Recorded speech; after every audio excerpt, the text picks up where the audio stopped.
Hola nenes y hola nenas. Con la señora Mariana le vamos a contar una historia muy especial. Es la historia del 25 de mayo de 1810. Esto sucedió hace muchos años. Buenos Aires no era una gran ciudad como la conocemos ahora, sino que era una pequeña aldea, muy chiquita. Las calles, en su mayoría, eran de tierra. Solo unas pocas estaban empedradas. Las veredas eran muy angostas y también de piedras. Cuando llovía, se hacía muy difícil poder transitar por las calles de la ciudad.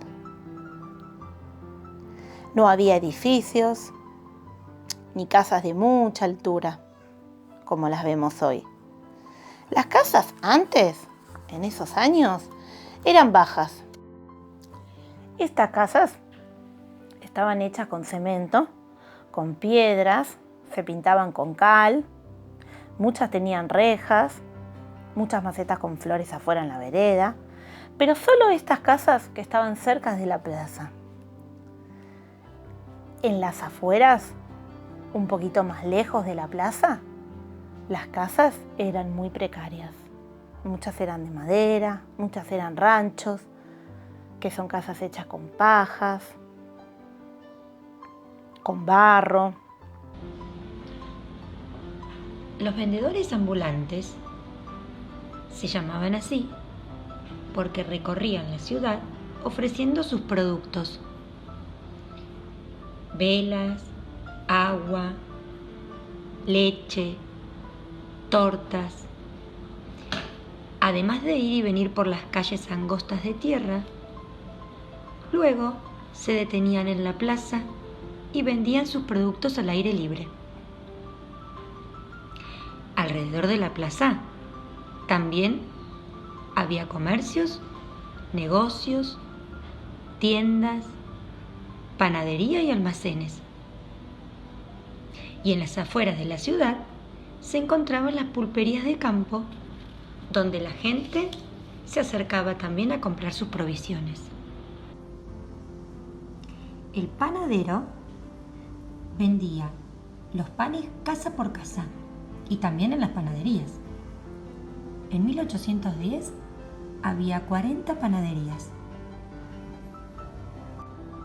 El vendedor de pescado pasaba por las casas vendiendo pescado fresco. Mientras los ofrecía decía: pescado del bueno, pescado sabroso, le juro, señora, que no es oloroso. El agua la vendían sacada directamente del Río de la Plata.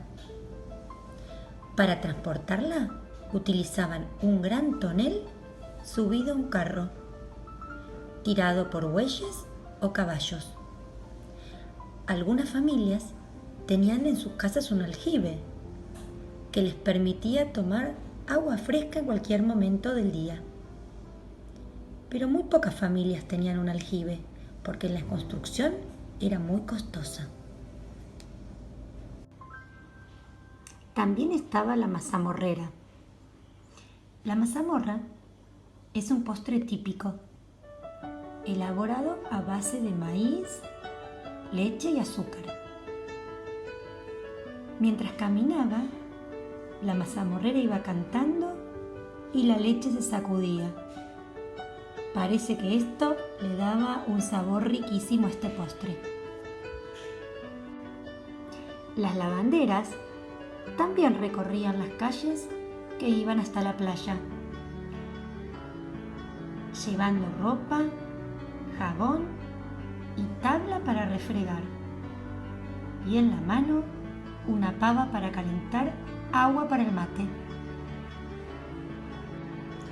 En esta imagen podemos observar cómo hay una lavandera arrodillada a orillas del río. También se ven veleros que seguramente traen pescadores con pescados frescos, carroza, gente montando a caballo y caminando. Era el paseo obligado de la gente que vivía cerca del Bajo. En la época colonial no existían ni los autos, ni los colectivos, tampoco los aviones. Existían las carretas. Eran vehículos de 2 ruedas grandes y techo de paja o de cuero de vaca, tirada por bueyes, que son animales muy fuertes con más resistencia que los caballos. El viaje en carreta era muy lento e incómodo. Los caballos eran el medio de transporte más veloz. Por eso los usaban para transmitir las noticias más importantes o urgentes. La ciudad de Buenos Aires, en el año 1810, estaba gobernada por Baltasar Hidalgo de Cisneros. ¡Uy, qué nombre tan largo! ¿Saben quién era? Era un virrey. Se llamaba así porque mandaba en nombre del rey. ¿Cuál era el rey? El rey de España, que en ese momento no podía estar gobernando Buenos Aires.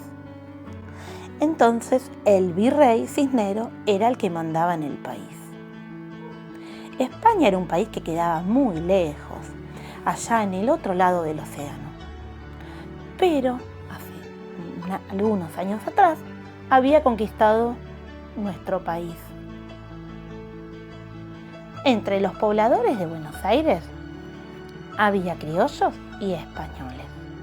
Los criollos eran las personas que habían nacido acá, en nuestro país, en Argentina. Ellos querían ser libres. Tenían que hacer reuniones para poder ver cómo sacar al virrey de la Argentina. Pero necesitaban que nadie se enterara de estas reuniones.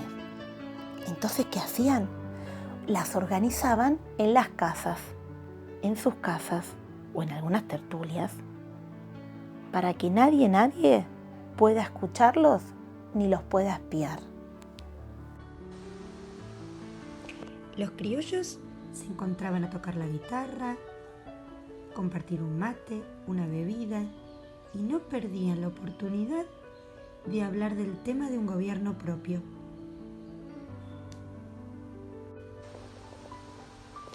En las pulperías también se reunían para cantar, jugar a las cartas, compartir charlas y también compraban algunos productos. Otra manera de reunirse eran las tertulias, que generalmente se hacían a la noche en la casa de una familia, donde además de conversar, bailaban el vals, el minué y otros bailes típicos. Allí podemos observar cómo las mujeres llevaban faldas largas con miriñaque y los hombres vestidos de jaquet. Tocaban instrumentos como el piano y el violín, entre otros.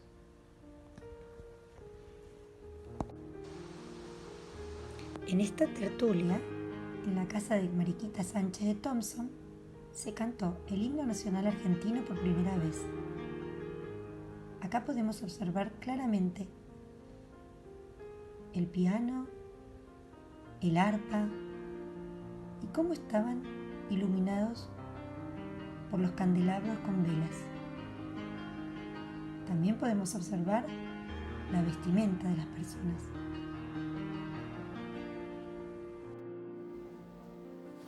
Mientras los adultos, las personas más grandes, como les contó la señora Mariana recién, participaban de las tertulias, los niños y las niñas no podían estar en estas reuniones. Por eso, se juntaban en las calles a jugar con otros amigos. ¿Y saben a qué jugaban? Jugaban con juguetes hechos a mano, que lo hacían ellos, con ramas, con pajas, con madera. Les gustaba mucho jugar a las bolitas, que como no había vidrio en ese momento, las hacían con piedra. Jugaban con valeros, con trompos. Jugaban a la rayuela, pero no tenían tizas para dibujar en el piso. Entonces lo hacían con piedras. Jugaban también a la pelota. Eran pelotas hechas con trapos.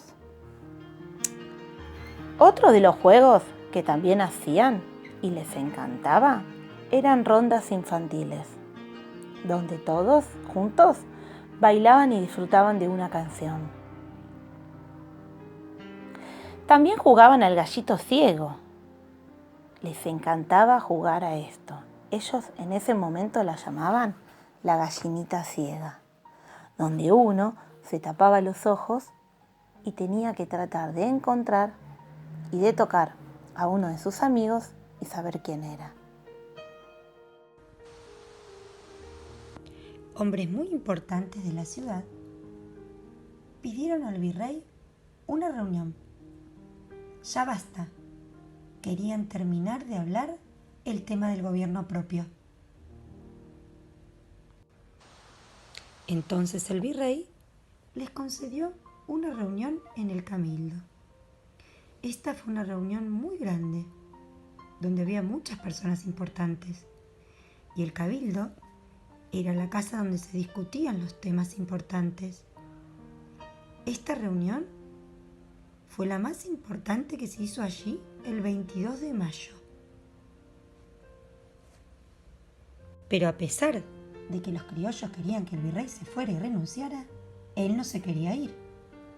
Entonces, el día 25 de mayo, todo el pueblo se reunió frente al Cabildo. Estaba lloviendo, pero no importaba. Lo que importaba era la renuncia de Cisneros. Fue una reunión muy difícil, porque no se ponían de acuerdo, hasta que finalmente decidieron hacer una votación. Se votó para saber cuánta gente quería que el virrey de España dejara de gobernar a los criollos. Y la mayoría quería eso. La gente del pueblo, muy ansiosa, esperaba noticias del Cabildo. Impacientes, algunos gritaban: «El pueblo quiere saber de qué se trata. El pueblo quiere saber de qué se trata». ¿Qué estaría pasando adentro del Cabildo? Luego de un largo rato, algunos de los hombres que estaban reunidos en el Cabildo se asomaron al balcón. «¡Se fue Cisneros! ¡Se fue el virrey!», gritaban con alegría. Al fin habían logrado que el virrey se fuera. Y no solo eso, sino que también habían formado un gobierno de criollos.